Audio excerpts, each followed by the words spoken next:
John Wayne and Humphrey Bogart are familiar to all of us in Hollywood's version of World War II. Men's participation has been well documented. However, little has been known of women and their important contributions to the Allied victory. Women from every country in Europe participated in resistance activities against the fascists and the Nazis. These women had no special training or qualifications, only a common goal, to rid their homelands of oppression. These were women in the resistance. The women in the resistance participated in both active and passive activities. They came from all walks of life. Some were homemakers, students, factory workers, office workers, nurses, nuns, and peasants. Some were intellectuals and others were uneducated. All shared the fear of capture, torture, and death. The women hid, clothed, fed, and transported men, weapons, and information. Some became the key organizers and leaders of partisan groups, others just the eyes and ears for these groups. Whatever part they played in this drama, their work became essential to the Allied victory. The men of their nations were either fighting the war, forced to labor for Nazi labor camps, prisoners of war, in hiding, or dead. The women showed courage in the face of adversity and ingenuity in the face of Nazi oppression. This documentary will attempt to highlight the major contributions made by women overall and specifically in Poland, Holland, France, Italy, and Greece. Hitler's blitzkrieg rolled over Europe. In only 26 days, Poland fell in September of 1939.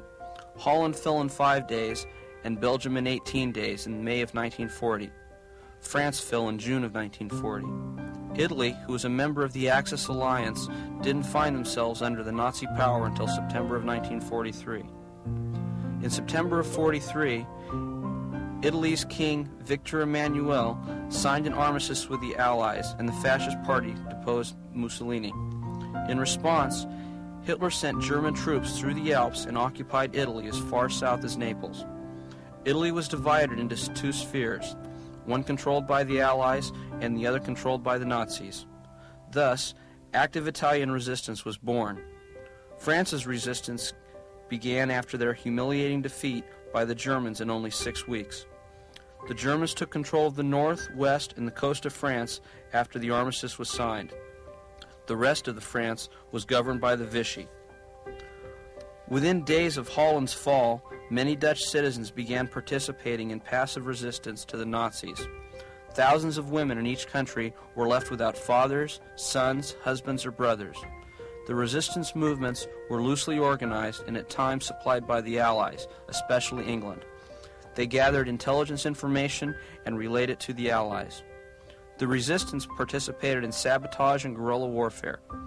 Many women aided Allied soldiers, airmen, POWs, and Jews. They played a strategic role by tying up the German forces. Italy, for the most part, had no passive resistance, but there was resistance divided into two areas, the north and the south. The southern resistance began first. Hitler gave orders to his field marshal Kesselring, who was stationed in Naples, to level the city in retaliation for Italy's treachery in signing the armistice. What resulted is known as 4 days in Naples. The Germans attempted, for what was most part, succeeded in destroying the city. By the time they were driven out of the Italian resistance, they had destroyed all the water and sewage lines in the city. All the electric power, cars, trucks, and buses were bombed. The Germans also demanded all males between the ages of 18 and 33 to report for service to the German labor camps. It was this point that the Italian women rose up in arms. The Nazis started rounding up men in the streets. When the Nazis' trucks came into the areas of the city, the men hid wherever they could.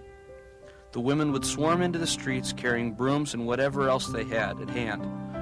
They were so fierce in their screaming attacks that the Nazi soldiers would flee without the men. The sabotage and the resistance of the Italians finally drove the Germans out of Naples within 1 month. For 2 more years, the women of the North fought the Nazis. There were 2 divisions of resistance fighters in the North, the Gap and the Saps. The Gap, or Groups for Patriotic Action, were highly educated urban dwellers that were fearless. Their main weapons were handguns and grenades, which means they needed to work close to their targets.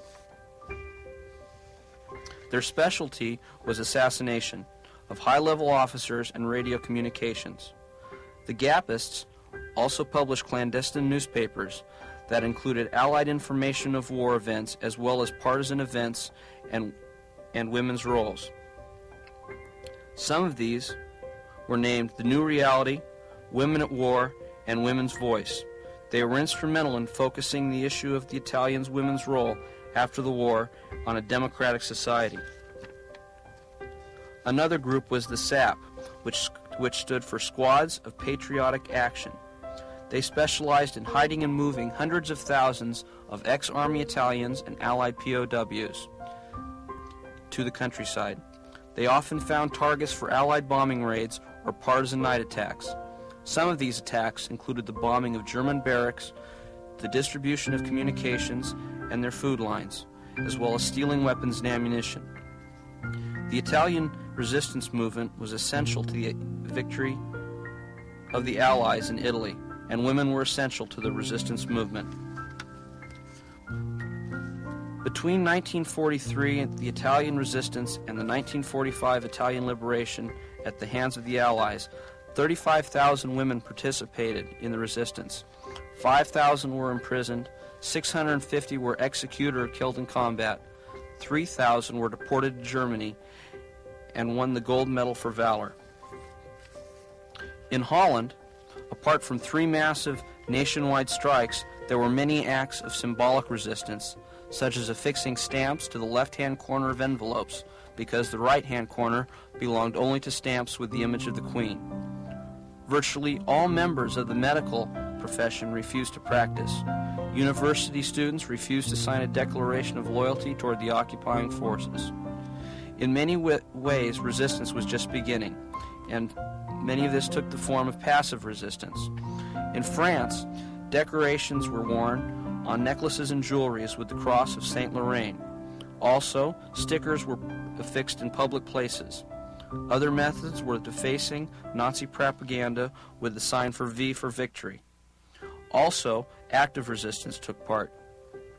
Many of these were done by scattered and disorganized groups. They were united in resistance against the Germans. In many cases, they were led by Charles de Gaulle, the head of the Free French Army, supplied from London. De Gaulle said, "Whatever happens, the flame of resistance must not and shall not die." In Greece, German mountain troops climbed to the top of Mount Olympus, legendary home of the Greek gods, and raised the swastika on April 16, 1941. In the words of the Greek diplomat's wife, "I saw the swastika flag rise over the northern parapet of the Acropolis, and as irrepressible tears rolled down my cheeks, I sensed the fathomless sob of a nation that had lost its liberty." Armed with whatever weapons they could find or capture from the enemy, including daggers, old-fashioned rifles, and primitive grenades, small groups of guerrillas frequently immobilized substantial enemy forces. On one occasion, a woman from the Peloponnese Islands single-handedly captured and disarmed a group of Germans. The guerrillas lived in small bands in hillside huts and caves and moved their rendezvous areas frequently to avoid detection. They lived off the land and used the terrain to their advantage. From the summer of 1944 onward, not a single day passed without a surprise attack, a mine explosion, or another act of sabotage. Many of the guerrillas were not men at all, but young women. Versatile veterans, they fought with rifles and submachine guns, lured lone soldiers into fatal traps, and proved to be proficient at handling homemade fragmentation bombs.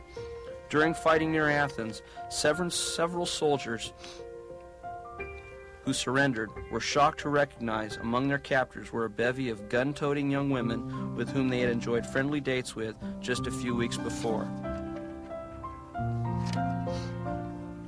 Also, factory workers ordered to move Germany to produce armament went into hiding with the assistance of the underground. One man showed the ultimate contempt with the Germans forces were viewed. The largest group of underground organizations eventually comprised some 13,000 workers. They had weekly meetings disguised as Bible sessions in which lists of people who wanted to go into hiding were coordinated with addresses of safe houses. This organization was subdivided into 3 distinct groups.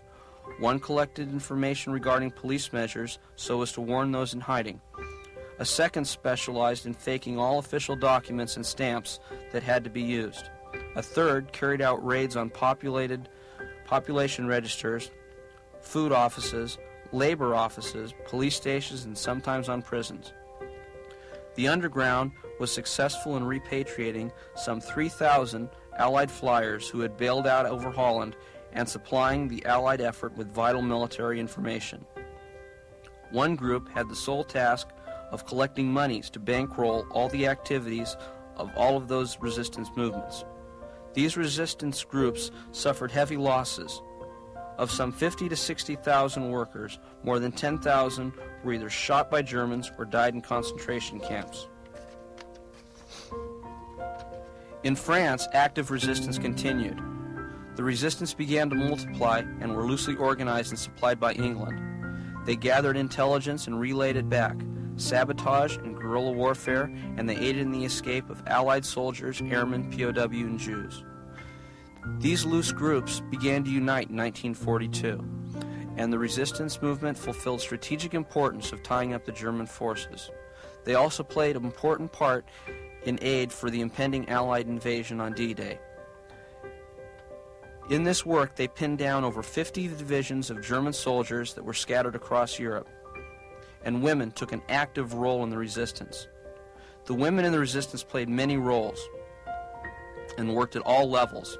They worked as organizers, they worked as guides on escape routes and messengers, they were involved in training, in sabotage, as safe house operators, radio operators, they gathered intelligence, worked on newspapers, and some were involved in combat groups. Back in Poland, Judith Strick was only 17 when the Nazi bombs began to fall in 1941. She saw destruction, the dead and the dying. She saw her father taken away by the Germans, but Judith didn't cry. She began to hate. She immediately joined a partisan underground group and engaged in a variety of daring, almost incredible activities, from blowing up German munition trains to picking up German officers and luring them to capture, interrogation, and death. She worked as a maid in German homes in order to spy on her employers and their guests. Her facility for languages and non-Jewish appearance and her cold, single-minded purpose made Judith invaluable to the resistance. She was eventually arrested. It was because she had failed to return her employer's German uniform prior to his return from vacation. She fought back in prison by baffling, teasing, and provoking the Gestapo with fantastic false identities and the constant temptation that she might reveal high-level espionage secrets. This dangerous game continued for an entire year before she was sent to the infamous prison camp at Auschwitz. At every opportunity, she was sabotaged and undermined her captors until toward the end of the war, she managed to escape and join the approaching Red Army as a tank machine gunner. After the war, she immigrated to Palestine, where she was active in the underground against the British. She served as an intelligence officer in the Negev and became the only female officer in the artillery in the Israeli army. In Poland, the Polish people around Auschwitz formed a committee to help the concentration camp prisoners. The women snuck in medicine, food, and clothing to the prisoners. They did so at the risk of their own lives. This group was helped by the doctors and nurses in the camp. They also hid prisoners destined for the gas chambers, as well as smuggling Nazi ammunition to the outside partisans. Near the end of the war, these women smuggled lists of those killed in the crematoriums to prove the Nazi atrocities. It was also not just the European women who fought in the Nazis' advances in their home soil. British and American women joined